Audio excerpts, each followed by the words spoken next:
vê o Filho do Homem vestido com uma roupa talá e cingido à altura do peito com um cinto de ouro. E ele vai traçando umas características gloriosas, maravilhosas.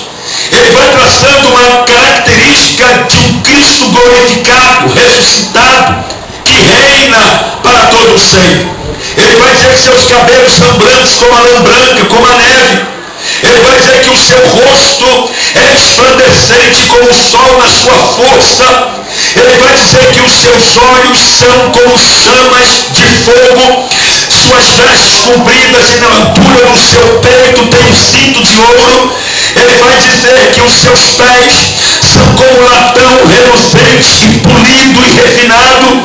E essas características que João presencia o faz enfraquecer-se a ponto de sentir a seriedade da visão e o peso da revelação, e ele cai sobre os seus pés e acha que vai perecer, quando o Senhor diz para ele que ele não iria perecer, e o põe de pé e dá a ele 3 ordens: escreve as coisas que viste, escreve as que são, e escreve as que depois destas hão de acontecer. João precisava escrever o que ele viu, toda a característica, tudo que ele viu. Ele precisava enviar a quem? As que são. E as que são as 7 igrejas da Ásia. E ele poderia também estar pronto para escrever as que depois destas iriam acontecer. Então veja que tudo segue uma ordem, tudo segue passo a passo. Deus não quer nada confuso. Ele não quer nada dúbio. Ele não quer que algo transfira para nós uma incerteza, uma novidade, dúvidas, confusão. Ele faz tudo de maneira muito correta. Primeiro ele se apresenta para João, um Cristo glorificado, deixando claro que ele é o Cristo da igreja, é o noivo, é o dono, é o responsável, é o que tem todo o carinho pela igreja. E este que se apresenta não é fraco, não está morto, está vivo. Ele não está dentro do meio. Este que se apresenta não está estático, parado como sempre. Todo mundo acredita, parado, preso, sobre uma madeira, sobre blocos, mas esse Cristo ele anda.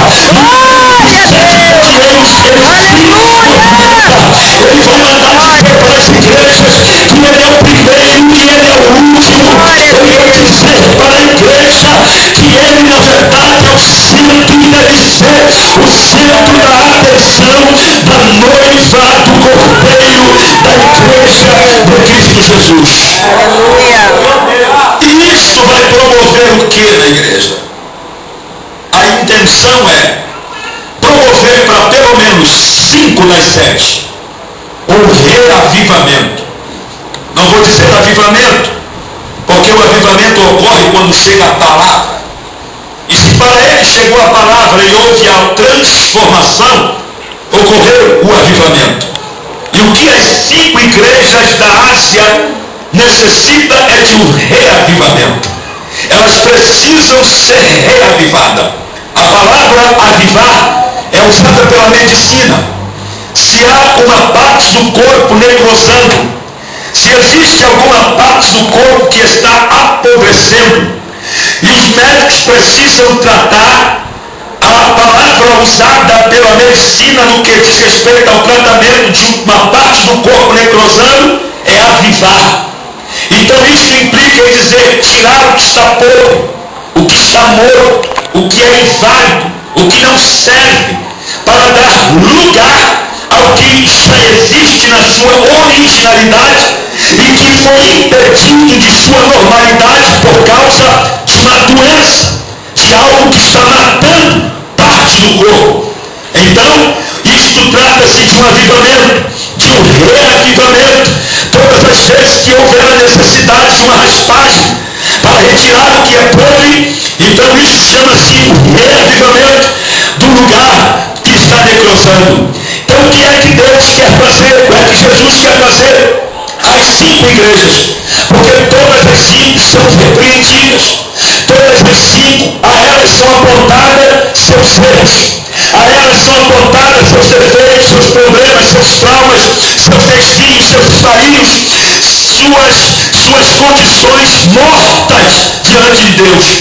A igreja de Éfeso é recomendada a voltar ao primeiro amor, porque o primeiro amor foi perdido diante da condição que eles começam a adquirir, enriquecendo, crescendo, prosperando. Eles deixaram o primeiro amor, a prática da caridade, o carinho, o cuidado dos irmãos, e começaram a viver uma vida altiva, egoísta, orgulhosa e um orgulho vaidoso, o que é pior. Eles começaram a enveredar-se por um caminho o qual o Senhor Jesus não aprovava para a sua noiva, para a sua igreja. E se tem uma coisa que eu admiro aqui, é o fato de que Jesus, ele não se acovarda de apontar os defeitos e os erros da sua própria noiva. Ele poderia se esquivar. Ele poderia dizer, eu não vou falar nada sobre isso, afinal de contas, é minha noiva. Mas não. Ele sabe que ele é um Deus puro. Ele sabe que ele é um Deus separado. E ele precisa de uma noiva pura e separada. E para isso, o cuidado de tratar dela, aleluia, pertence a ele. Então veja bem, o que for preciso, Deus nos fará. Eu e você, gostando ou não, ele vai falar. Tem coisas que a gente escuta que nós não queremos ouvir. E você imagina que essas cartas, elas são enviadas ao anjo da igreja, para que o anjo da igreja, tomando notificação e ciência de como está a noiva, manifeste as ordens e o desejo de Cristo.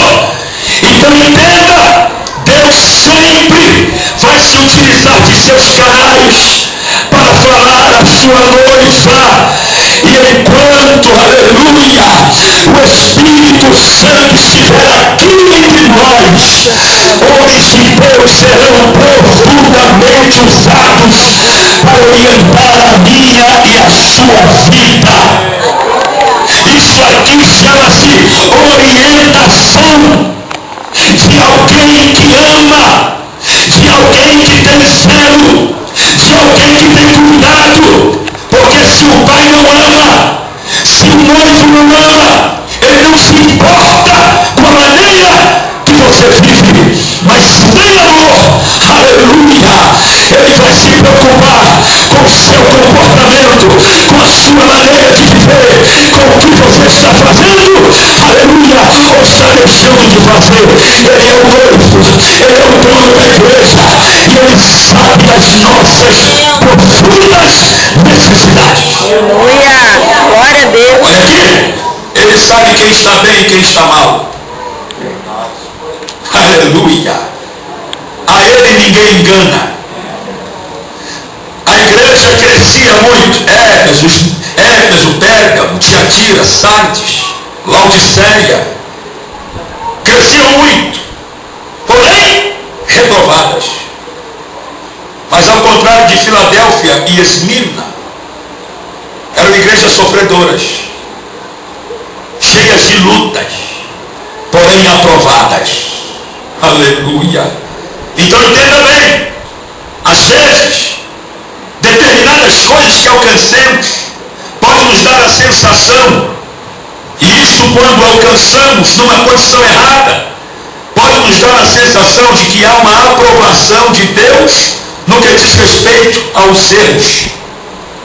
Mas se existe uma coisa que Deus não sabe fazer, é isto que eu vos digo: Deus não consegue, Deus não sabe esconder insatisfação. Deus não consegue disfarçar. Se algo às vezes não está nos agradando, mas você não quer contrariar a pessoa, você consegue até disfarçar para não contrariá-la. Mas Deus não consegue disfarçar quando ele está insatisfeito.